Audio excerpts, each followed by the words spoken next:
Hey guys, it's TheFrXion here, Tag12, however you call me, I don't really care. Welcome back to World of Tanks. We're today taking out the T26E4, and I thought it was a perfect time to have a little bit of a revisit of the Super Pershing, because this tank was patched and it was buffed in the last or the patch prior to the last patch. So this tank is a vehicle that has a very long and interesting history in the game itself. It's always been a tier 8 premium tank, and it's always had this very nice and thick amount of armor at the front, and it always looked very, very interesting, because instead of having a Pershing with all its different shapes and sometimes angles, this thing is completely angled, and you can see I'm running the Patriot skin on it as well, and I think it does fit the tank quite nicely. All the stars align, and you have the 2 stars for the marks of excellence that I'm currently trying to finish on this vehicle. And yes, the Super Pershing is a very, very pretty tank that always was, I'd say, quite controversial in terms of balancing, because they never really were happy with the way that the Super Pershing was in the game. I remember when this tank was first released, I think in the year 2012 or 13, and it was released, and most of the players were absolutely astonished by the armor on this thing. They thought a Pershing, well, that is the tier 8 version, so the hull armor, which isn't too bad with 102 millimeters of thickness, I think, on the Super Pershing is quite a bit thicker. I think effective it's above 200 millimeters.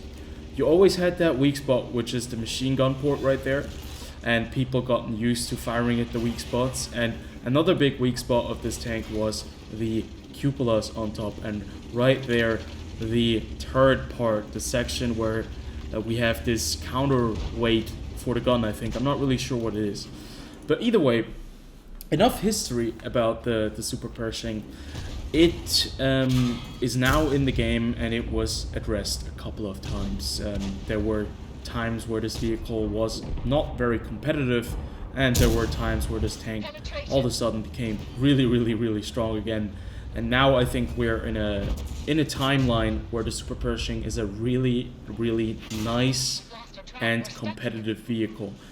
I think there are certainly other tier 8 premium tanks out there that can take the place of being, the superior premium tank, the superior tier 8 medium tank. But what the Super Pershing really combines is that beautiful armor with at least decent mobility on a hull that is protected enough with the armor, with a gun that is just good enough to allow you to be competitive in those close quarter to medium range engagements. That's where I think the Super Pershing does the best, in these close quarter engagements. And you can see the armor does hold up. We've already bounced 1,360 shots. And I think, because this is an old premium tank, maybe players haven't really faced this thing yet. Maybe they haven't really, had any kind of contact with the Super Pershing since it came out. Because it's been such a long time, but that's probably not the case. I think it's still a very well liked premium tank, so you will see this on the battlefield out there. We're going up right now against the Progetto 54, which is a brand new tier 8 heavy tank. I think it was just released either this year or the end of last year. That was one of the major patches with the Italian heavy tanks. And the Progetto 54 has a very good armor layout on its turret, and it also has a very competitive armor layout on its hull.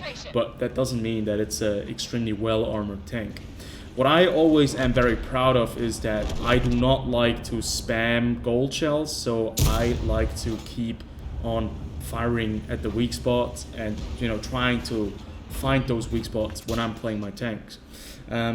That sometimes makes me less competitive than other players, but I prefer to, have a little bit of skill instead of just pure, just having the ability to fire at all areas of the tank and being able to pen them. What you can see right here is we haven't even talked about the game. We're playing on Lakeville, and we are in a tier 8 matchup. There are only tier 8 vehicles, and this is a great matchup for a Super Pershing because you have a lot of HP that you can farm if it comes to that. There are a lot of vehicles that you can come up against, and you can always be on the side of being able to penetrate them. Well, I'd say most of the time, unless you have to go up against the defender or something else. There you might get into a bit of a problem. But what you can see right now is that majority of our team just died in the middle of the city, or in the town, right next to the church. So we have a charioteer, we have a Burask that just suicided in there a second ago. We have, I think, the T77, we have the car Narvin, Action 10, the T92, and all of them kind of YOLO'd in there because they thought that, hey, look at that, we have the enemy at one place and now they're retreating. I noticed that the thing is, when you move into that area right there, you are a big target for anyone sitting in the middle. Since we didn't control the middle area, they had easy shots at these guys right there, and they were just flanked by two sides at the same time, and they weren't able to win that battle. They lost way too much HP right there, so we were in a very awkward position from the very get-go. But nothing is lost yet. We still have enough tanks, we still have about 8 vehicles against the 10 vehicles on the enemy team, and we still have a bit of control in the town. What you can see right there though is tragedy strikes, because we get rammed and we get damaged by the WZ-120. And the very nice thing about the Super Pershing is that it weighs a bit. So if somebody tries to ram you, well, they are going to be looking down the drain. Very important is that in a situation like this, you always have to keep your surroundings in your head. You need to know what's going on. So we are able to destroy that Progetto, and now we've managed to bait a heat shell into our armor from the WZ-120. And that's something you can do with the T26. You can see the very nice thing is, if we pause it real fast and we take a bit of a closer look, that frontal part right there, all of this is actually spaced armor. That's just a big plate they put on this vehicle, and that isn't a part of the main hull. So he needs to hit this part to be able to do damage to me, but he just fired right here on the upper plate at an angle that he cannot penetrate. So let's continue on. Unfortunately, now you cannot see the damage counter anymore. It takes a bit of time. It's a bit bugged. He does the same thing again, and we bounce 3,260 HP worth of damage. And we get supported by the Progetto. Unfortunately, the Progetto overextends a bit too much. He did not expect the T122 TM to come in and to, save the day. Unfortunately, we lose the Somoa SM and we lose the Progetto. And now we are in a very awkward predicament because there's a T122 TM coming in. We bounce him because the armor on the Super Pershing is just too good for all these players who have never faced the Super Pershing. And now we're trying to farm him. Now we're trying to get him because we have a decent rate of fire. We have a decent amount of pen. And we just need to get him before he reloads. The T120 or the 122 TM has the advantage of having having enough penetration to go through us. He has a very high alpha damage gun, but he does not have the rate of fire. Now, unfortunately, tragedy strikes and we get taken out by the SU-130 PM while we're trying to assist the ISU-152K in the middle. And we have managed to turn this game around to a current score of 12 tanks eliminated versus 11 tanks eliminated. So I'm thinking that this is going to be a win. This is going to be a clear win because we have the advantage. We have the HP advantage. We have the numbers advantage. If the players just, they work together, they can win this match. And this ISU-152K just put a very big shell, I think, into the SU-130 PM or into someone because somebody lost HP on the enemy team. So at this point, I'm at 4 kills, about 4,000 damage, and almost 4,000 damage blocked, and also I think about 1 or 2,000 assisted. So I'm really, really, cheering the team on that we're going to win this. But nothing is ever that easy if you're playing World of Tanks, or when you're playing World of Tanks, because there are always a lot of different factors that come in together. So this doesn't have to be a guaranteed win. And I kept on watching because I thought it was going to be a very interesting endeavor. And they are pushing the 1-2 line. Unfortunately, right there, I went to get me something to drink, and I did not see what was happening on the other side. Unfortunately, I cannot activate the free cam right now because I have died already. What ended up happening is that our ISU-152, the WZ, and the guard tank decided to move into the 1-2 line and engage the Carnarvon. The Carnarvon on the other side there is in a very, very good spot, in a very, very hard spot to get to. And both of these tanks, the ISU-152 and the STG Guard, just lost the engagement to the Carnarvon.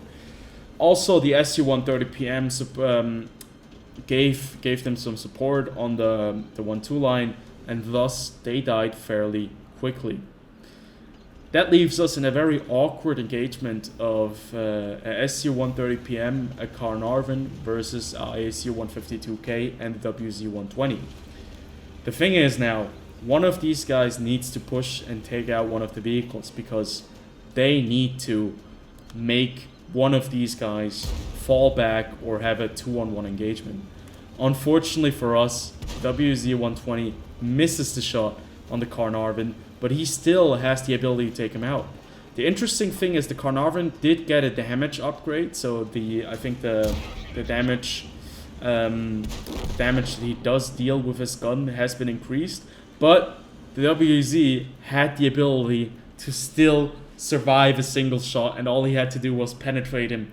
But tragedy strikes. He does not penetrate the armor. He hits the turret, the strongest part of the Carnarvon, and it bounces. And now we're in a very awkward scenario where the ISU-152K has to win this, and he can only do that probably by either capping or getting extremely lucky and killing the Carnarvon and then bouncing the SU-130PM. There is no other choice. There is no way that we can win this other than that. He needs to get extremely lucky. What needs to happen is the SU-130PM needs to have some kind of disconnect, and the Carnarvon needs to have a disconnect. But what you see right here is just not really the case. What happened?